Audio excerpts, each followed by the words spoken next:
মনটা কি যে চাইছে এগুলো, এ যাকে দেখছি লাগছে ভালো। সরি, আচ্ছা কিছু কথা বলার জন্য আপনাদেরকে ভিডিওটা আপনাদেরকে দিচ্ছি, ঠিক আছে? আচ্ছা আগে বলছি যে টিএসসি কে কেন্দ্র করে কিন্তু আমি ভিডিওটা দেই নাই, তবে যে ওইটার টপিকস যে একদম বাইরে তা না, আমি কিছু মেয়েদেরকে কেন্দ্র করে ভিডিওটা দিচ্ছি, তবে সব মেয়েদেরকে না। ইদানিং খেয়াল করছি যে আপনাদের দিকে কুদৃষ্টিতে বা একটু রোমান্টিক দৃষ্টিতে তাকালে আপনারা না খুব কমেন্ট করে ওঠেন, হ্যাঁ এখনকার ছেলেগুলো না এত বাজিছি কি বেড লুকিং টু দেখ। আবার অনেকে দেখা যাচ্ছে এরকম কথা বলে ওঠেন, বাস্টার্ড প্লে বয়। হ্যাঁ আবার আরো কিছু ব্যক্তি তো আছে তারা বলে ওঠেন, হ্যালো তোমার ঘরে মা বোন নাই? হ্যালো আপু, ঘরে মা বোন আছে, ঠিক আছে, তবে আপনার মধ্যে এমন গেটআপ নেয় না, ঠিক আছে?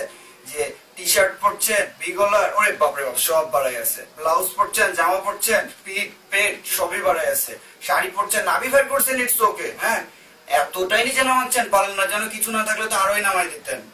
ও আচ্ছা আচ্ছা আচ্ছা, এটা আপনার ব্যক্তিগত ইচ্ছা, আপনার স্টাইল আপনি করবেন।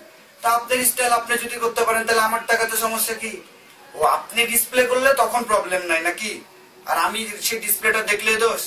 এই শুনেন, আপনি যদি ডিসপ্লে করেন আমার চোখ, এটা আমারও ইচ্ছা, আমার দেখার রাইটও আমি রাখি। আপনার স্টাইল আপনি করবেন, আমার দেখা আপনি দেবেন, আমি দেখবো। সো ভালো গেটআপ নেন, সম্মান দিয়ে চলবো।